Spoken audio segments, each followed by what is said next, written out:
Centuries later, the Western Han ruler Liu Bang would become famous for promoting football. The story goes that Liu Bang had invited his father to join him from the provinces to live in the imperial palace. But there was one thing missing for the old man. 原来他的老父亲呢，在江苏沛县的时候，经常跟一边老邻居啊在一块踢球，就踢蹴鞠。这时候呢，他说我来到这儿，我一个人孤孤单单的，没有踢蹴鞠的，我心里就不高兴。最后刘邦呢一看，就这么着吧，就仿照这个他的老家的样子，修了一座新城，把他刘太公的这个刘邦的父亲刘太公的老邻居一块迁过去，让他一块踢球。哎呦，这样下他的老父亲就高兴了。 Football games were often held inside the imperial palace, and games were standardized with a common set of rules. A playing area called Jizheng, or Football City, was built especially for Qiju matches, with a length and breadth of 48 meters and 6 goalposts at either end. 80。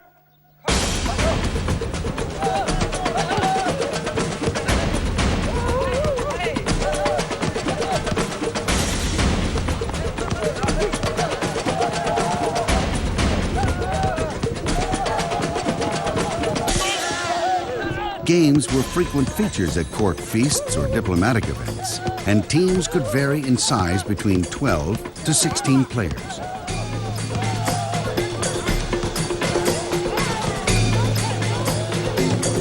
As with modern soccer, Han Dynasty Chuji forbade players to touch the ball with their hands, since the belief at the time was that the ball symbolized dignity. Although the game itself was still somewhat less than dignified overall, and still played in a highly physical manner. It wasn't a pastime for the faint-hearted.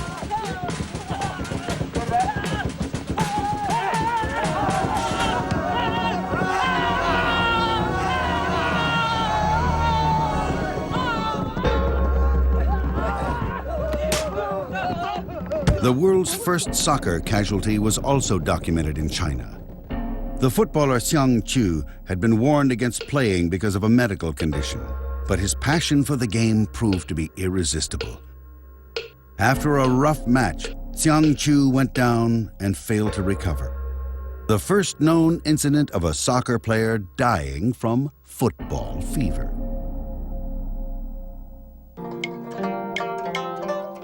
The game would soon become less dangerous as the Chuji ball evolved. The Han Dynasty ball was an irregular two-piece leather sphere, tightly stuffed with feathers. Heavy and solid, it was hard to control and couldn't be kicked very high.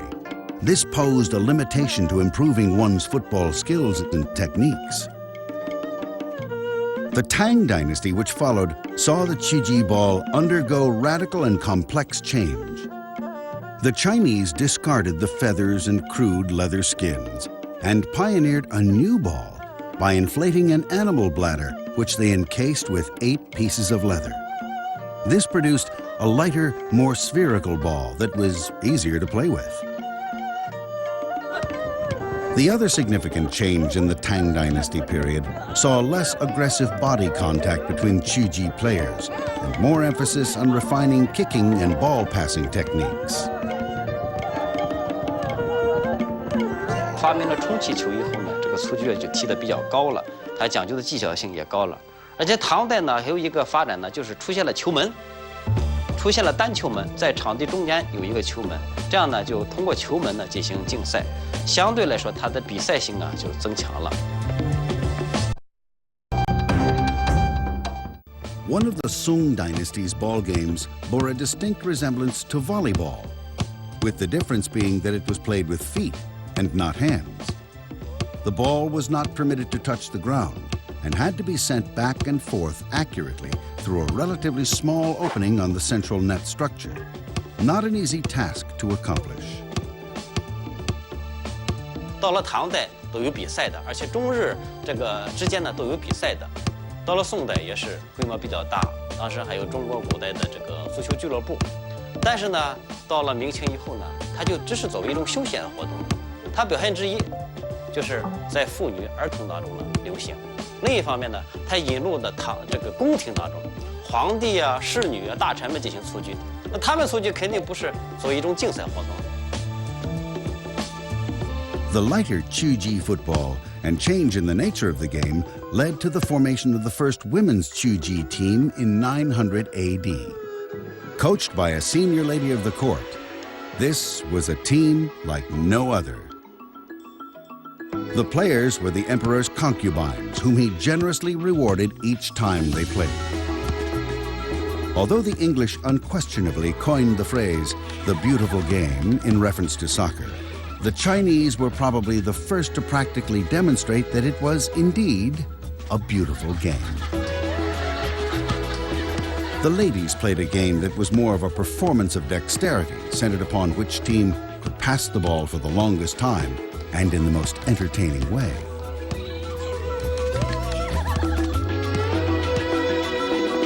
It should be noted, however, that their coordination and teamwork influenced male Chuji teams to follow their lead and lift their game.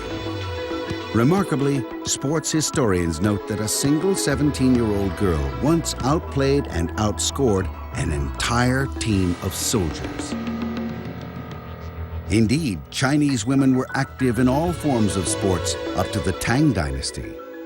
But this was all to change.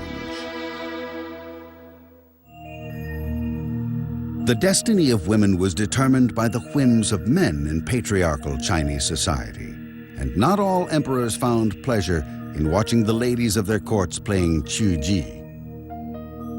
In the 10th century, the emperor had a personal preference for ladies with small feet, and this came to be regarded as a hallmark of female beauty for the next 9 centuries.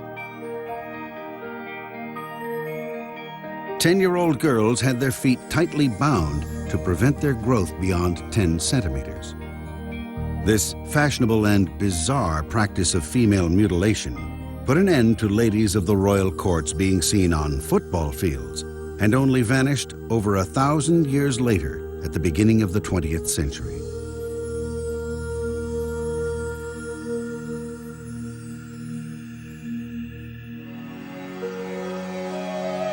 For male players, little had changed except the quality of the football. By the 11th century, craftsmen had found a way to craft the Chinese football into a near-perfect sphere. The ball's size and weight were standardized and became identical in play. It now resembled the modern soccer ball and appeared 300 years before any similar British design,